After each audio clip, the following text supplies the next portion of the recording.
Welcome to Leading Organizations That Matter, a podcast for anyone engaged in the work of mission-driven healthcare, social service, and community organizations, and interested in the topics of leadership, organizational culture, and finding meaning and purpose in our work. I'm Ray Spadoni, former CEO of such organizations, consultant, author, and speaker. Today's topic is unprecedented change and other signs of urgency fatigue. No one wants to miss the warning signs. No one wants to be thought of as the happy-go-lucky, sidewalk-skipping captain of a ship that is taking on water without anyone noticing. Certainly, that would be bad. But by the same token, I've been struck by how many Chicken Littles are out there writing books, blog posts, and cruising the speaking circuit, all decrying that the end is certainly near.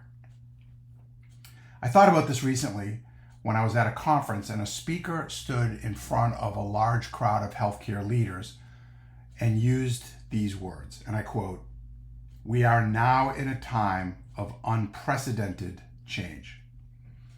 Hearing this, I sat up in my chair and immediately sported an ear-to-ear grin.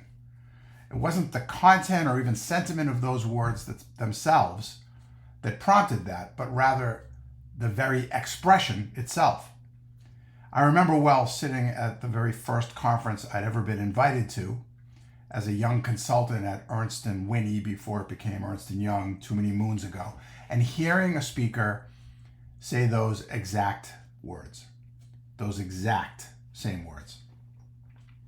I remember this well because at the time I was awestruck. How lucky am I to be entering into an industry right at the precise moment of greatest unprecedented change in the history of the world? Here I stand, I thought, at the singular nexus of the universe. Unprecedented change. How very cool. But then, over the years, I took note of how many times someone pontificated something very similar. Usually that person was someone who might benefit from that change, who would be well equipped to help navigate through this type of change. Let's face it, urgency sells, urgency motivates, and urgency gets the blood flowing. You don't need me to tell you that the increasing polarization in our world is largely a byproduct of news outlets, social media sites, and organizations that gain from urgency.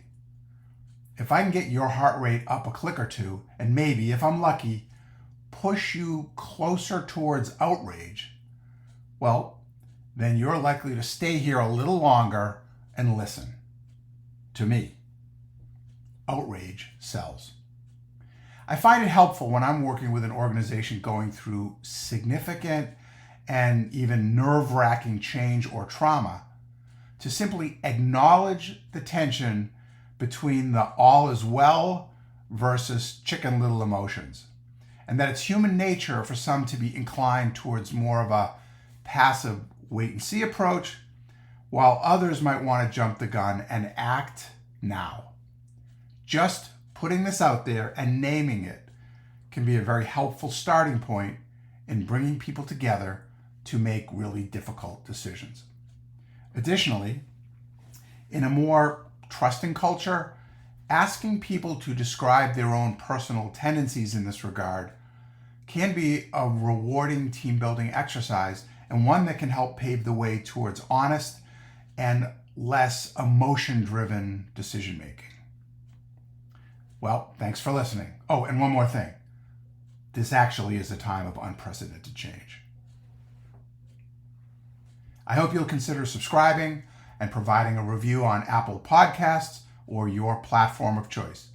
Feel free to learn more about me and my work at redsailsadvisors.com. Thanks.